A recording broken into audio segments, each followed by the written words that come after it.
ओं परतत्ते सदालीनो रामकृष्ण समज्ञया यो धर्मस्थापनरतो বীরে সাংতাং নমাম্যহম।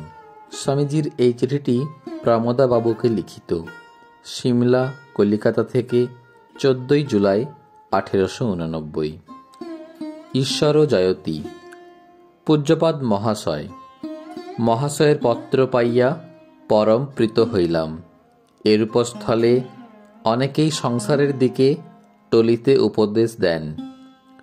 মহাশয় সত্যগ্রাহী এবং বজ্রসার সদৃশ হৃদয়বান। আপনার উৎসাহ বাক্যে পরম আশ্বাসিত হইলাম।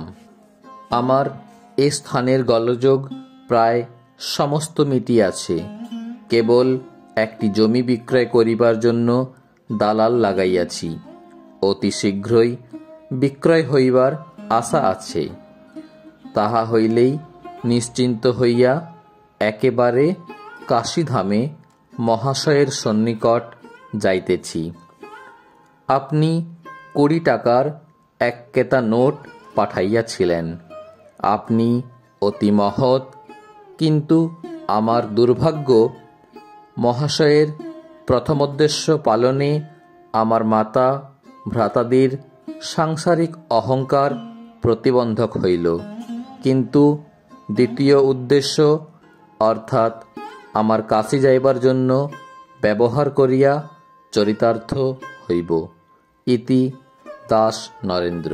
এই পত্রটি লেখা হয়েছিল প্রমোদা দাস মিত্রকে। তিনি ছিলেন কাশীর জমিদার।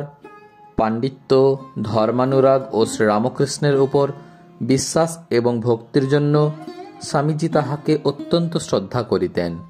পরিব্রাজক অবস্থায় স্বামীজি ও অপর গুরুভ্রাতারা কাশীতে তাহার আতিথ্য গ্রহণ করিয়াছিলেন। শ্রীরামকৃষ্ণ সম্বন্ধে লিখিত একটি স্তবে বেদান্ত জ্ঞানের সহিত তাহার অপূর্ব ভক্তি ও বিশ্বাস প্রকটিত হইয়াছে। পত্রে উল্লিখিত আমার মাতা এবং ভ্রাতাদির অর্থাৎ স্বামী বিবেকানন্দের মাতা ভুবনেশ্বরী দেবী, মধ্যম ভ্রাতা মহেন্দ্রনাথ দত্ত ও কনিষ্ঠ ভ্রাতা ভূপেন্দ্রনাথ দত্ত। পরবর্তীকালে সাধক প্রকৃতি মহেন্দ্রনাথ রামকৃষ্ণ বিবেকানন্দ সম্পর্কে এবং দর্শন ও শিল্প বিষয়ে বহু উল্লেখযোগ্য গ্রন্থ প্রণয়ন করেন। ভূপেন্দ্রনাথ মনীষী পণ্ডিত, বাংলাদেশের বিপ্লব আন্দোলনের অন্যতম নায়ক ও গ্রন্থ প্রণেতা হিসাবে খ্যাতি অর্জন করেন। তাহার রচিত স্বামী বিবেকানন্দ দি প্যাট্রিয়ট অ্যান্ড প্রফেট স্বামীজি সম্বন্ধে বহু জ্ঞাতব্য তথ্যে পূর্ণ।